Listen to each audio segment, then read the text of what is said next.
Oops.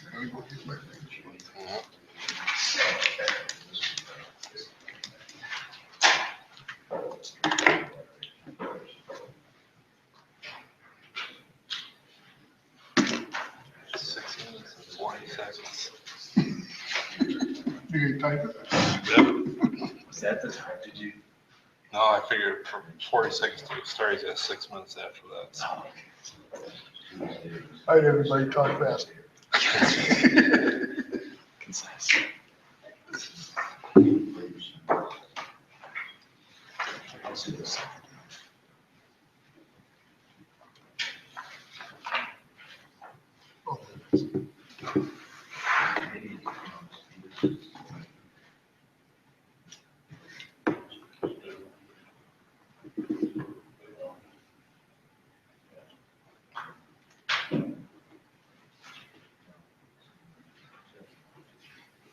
I'd like to call a meeting to order. Please stand for the Pledge of Allegiance.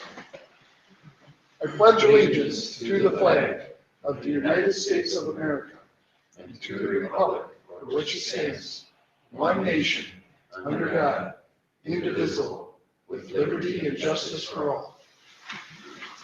Okay, Barb, let's proceed with the roll call.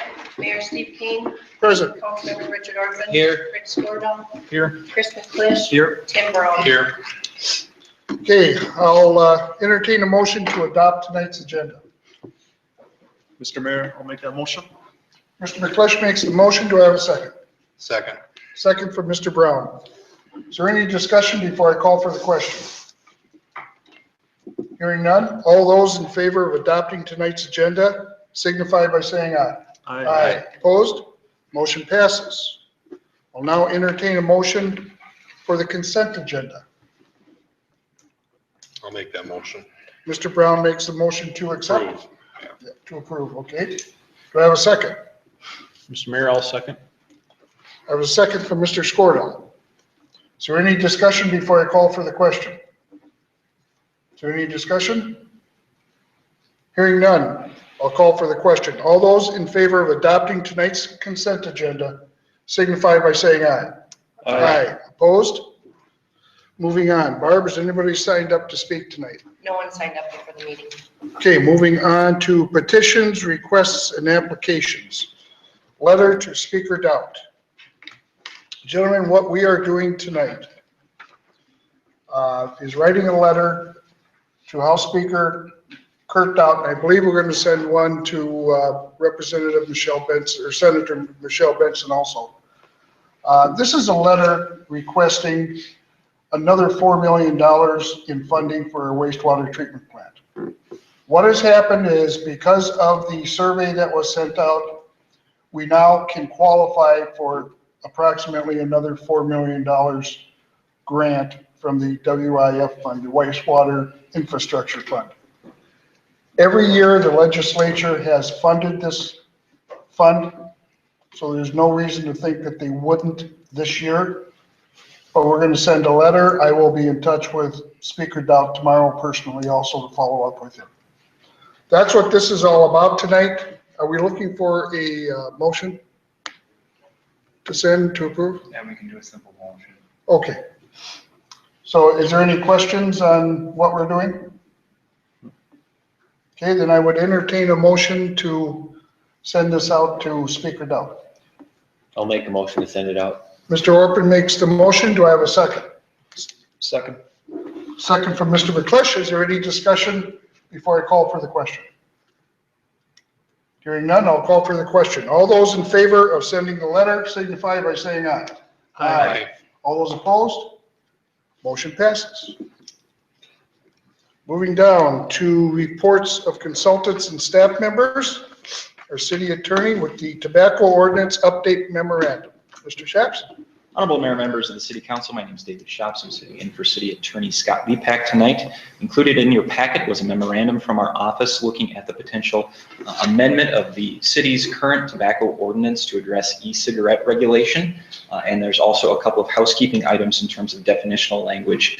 One of the things that state statute requires is that for any changes to the tobacco ordinance for the city, current license holders have to be provided with 30 days notice. So this information will be going out to the current license holders here in the city. The city council will be considering potential changes to the ordinance coming up at their meeting starting on March 7th.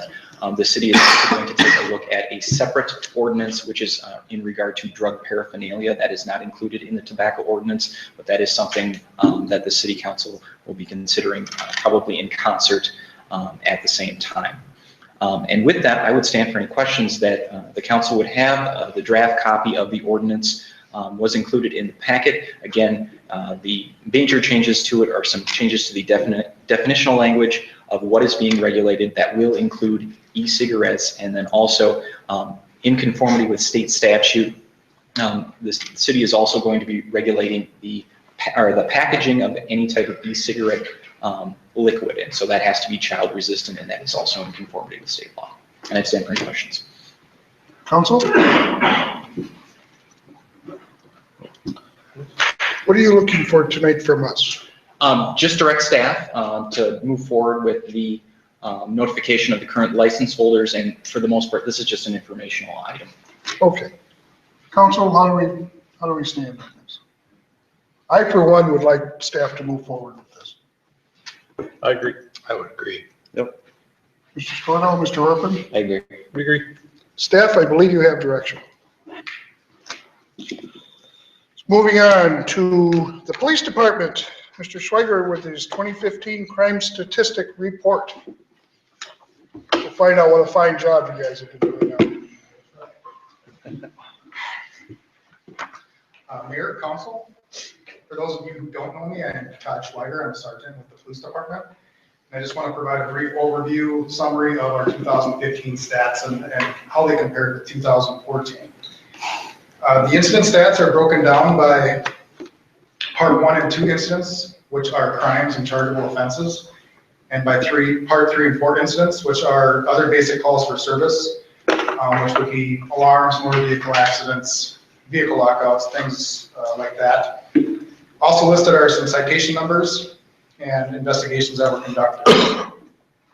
I do want to point out that the numbers that you have in front of you tonight only show stats from January through October. This is partly because in November of 2015, St. Francis, along with the entire Norfolk County, went with a new records management system and report writing system. So our staff is still working on ways to break down them numbers individually, like we were able to do with our old system. It was much simpler on our old system. This new system is much more complex. So our staff was just recently able to come up with some numbers, just some basic numbers for November and December. So in November, there were 23 additional, aside from what you have, part 1 and 2 incidents, which would bring the new total to 602. And there were 237 more part 3 and 4 incidents, which would bring the total to 4,309. So the new total calls for service would be 4,911. There were also 53 citations issued in November and December, bringing the new total to 432. And there were 21 investigations conducted in November and December, which would bring that total to 206. In 2015, part 1 and 2 incidents were down approximately 200 from 2014. So in the big picture, it's, in my eyes, it's seen as a positive direction because of the crimes and the chargeable offenses that we keep stats of. In 2015, the part 3 and 4 incidences were very similar to that in 2014. The total calls for service, although did drop from 5,152 in 2014 to 4,911 in 2015. So there's a little drop there. I would like to just give a few examples of some broken down stats from both years. Part 1 and 2 incidents, assaults in the community dropped by 15 from 48 in 2014 to 33 in 2015. And again, this is just January through October, so there's going to be a few more in the latter 2 months. Burglaries increased by 7 from 9 in 2014 to 16 in 2015. And in regards to burglaries, I can say a large amount of them were there were individuals arrested and prosecuted for several of the offenses that we took reports on.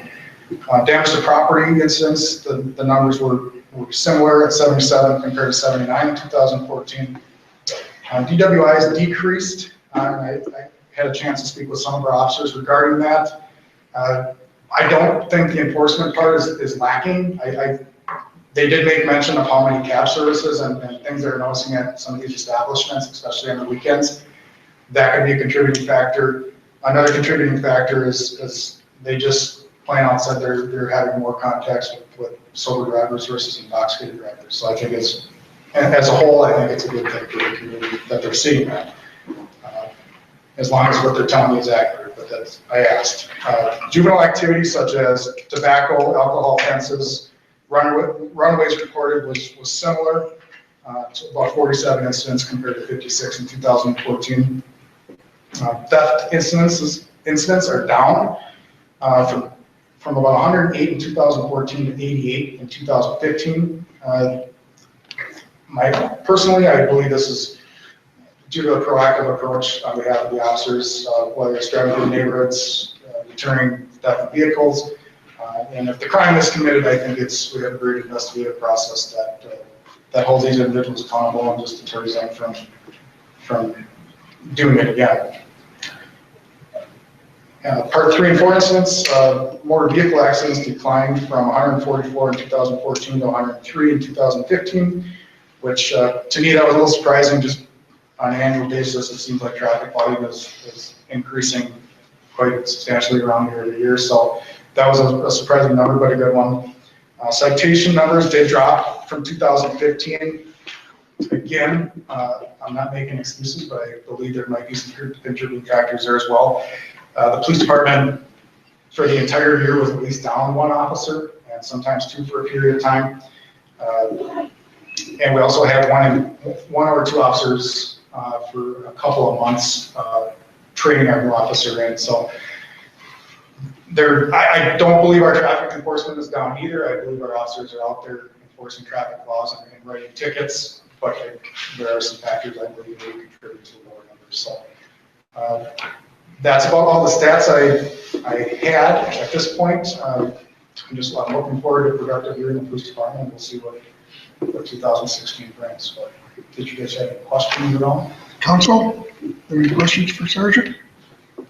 Yes. I don't necessarily have a question. I just want to say thanks for bringing this forward. This is the kind of stuff I love to see. I mean, this is the kind of stuff that shows where the citizens, where their money's going, so to speak. And I think, these are kind of the list of accomplishments, so to speak. And I also want to say, and commend all your officers for a great job. It sounds like overall, and the numbers show it, the workload is about the same and you did it with fewer officers, and you were just mentioning. I think you guys are doing a phenomenal job given the circumstances you've been faced with the last few months. So, Thank you. good job. That's all I've got. Anyone else? Yes. A couple things. One, I see the DWI task force for number 3 and 4 is 0. Did we not do any in this town last year? Or? I think, I can't clarify it for you if that's officers that work in the DWI task force or if that's DWI task force that we held. Okay.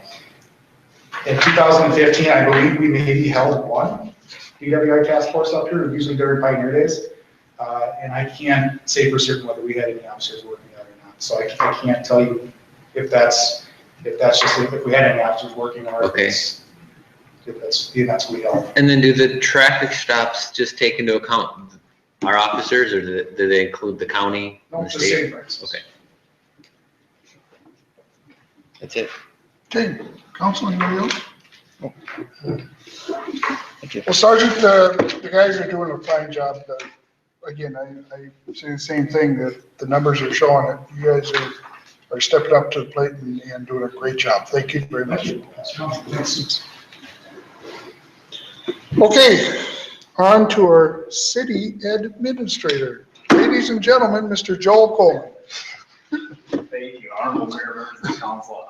Before I get into the work session, I just want to note that our consulting planner, Nate Sparks, will be emailing a lot of our board and commission members to ask a few questions about economic development. He may have sent it out earlier this afternoon, so just keep an eye open for that in case him a response as soon as possible. In addition, I'm looking to set up a work session with the city council, mainly to discuss the fire relief request that we had a month or so ago with the Relief Association. I just wanted to try and set a date. There may be other topics as they come up. I know some council members wanted to hold a work session on maybe some other unrelated topics. So as those trickle in, I'll get those out. But I was thinking maybe the first week of March or somewhere around there. Are you looking for open dates from us? Yep. Whatever you guys would prefer, schedule or time-wise. I know that it's kind of varied over the past year or so. Gentlemen, can you email Mr. Coleman some open dates beginning of March this week so we can get something planned? Great, thank you. Anything else, Mr. Coleman? Moving on to the reports from council members, Mr. Orpin, I have nothing today. Mr. Squirtle, I have nothing as well. Mr. McClish, Nothing. Mr. Brown. Nothing. All right, well, then we'll move on to the mayor. I have a couple little things. Unfortunately, this is the second year in a row, and I believe the only 2 years the North Metro Mayor's Snowmobile Run has been running that it has been canceled because of weather, lack of snow. So I guess I'm kind of a jinx when it comes to the snowmobile race, I guess. So there's not going to be any snowmobile ride this year. So what that has done is Mayor Coleman has issued an invitation to all Metro mayors to walk with him and lead the Winter Carnival Parade. So Saturday night, I will be joining the other mayors from around the city, walking down Kellogg Boulevard in St. Paul, leading the Winter Carnival Parade. So I look forward to that a little bit. Moving on to old business. Is there any old business? Okay, moving on to new business. We have a little bit of new business. Tonight, prior to this council meeting, there was a charter commission meeting held. And there was a subject that came up last year.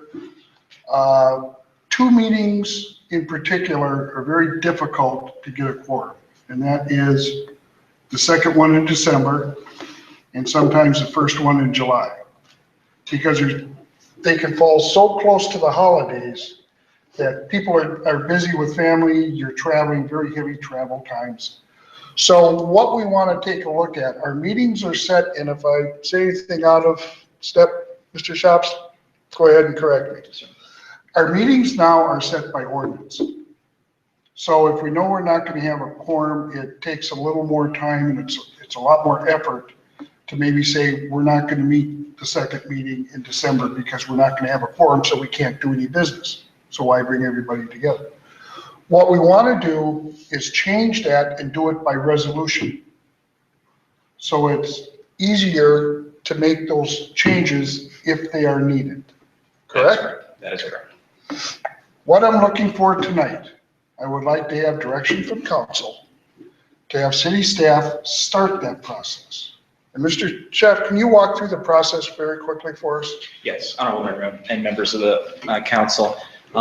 The process for changing the city charter is actually laid out in state statute. So the City Charter Commission did meet earlier tonight and made a recommendation to the City Council to start this process off. And so the direction that we'd be looking for tonight is to direct city staff to publish notice of the potential change to the city charter. And it's actually a one-word change that council would be setting their meetings by resolution and not by ordinance, and thus giving the city council the ability to do that should it feel the need to do so.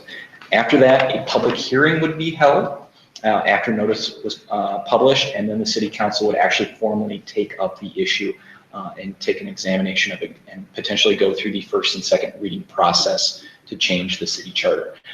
The final recommendation, or I should say the final vote on it, needs to be unanimous, and that at which time the residents of the community could potentially take this up on a petition. And then after the city council would approve it through their first and second reading, thus changing the ordinance. It would go into effect with normal changes to the city charter. By charter, we have to meet and pay our bills. That's the important thing. We have to pay our bills within 35 days. Hence, it's one of the major reasons that we meet twice a month, is to go through the bills. If we missed a meeting because we weren't going to have a quorum, we can't pay the bills anyway. We would still be within that 35-day window to the next meeting, so we wouldn't lose anything there. That's correct. Thank you. I thought I remembered it. Gentlemen, your thoughts? Sounds good to me, so. Okay. Mr. Orpin? Guess I'd like to see what they bring to the table to discuss it further. I think staff should start this process and bring it back. Mr. Brown? I'd like to get the process started. And I do also, so I guess we have our direction. Any other new business? Then before we adjourn, I just want to say, good night, Mr. Lepak, wherever you are. Now get out to the beach. Thank you. We're adjourned.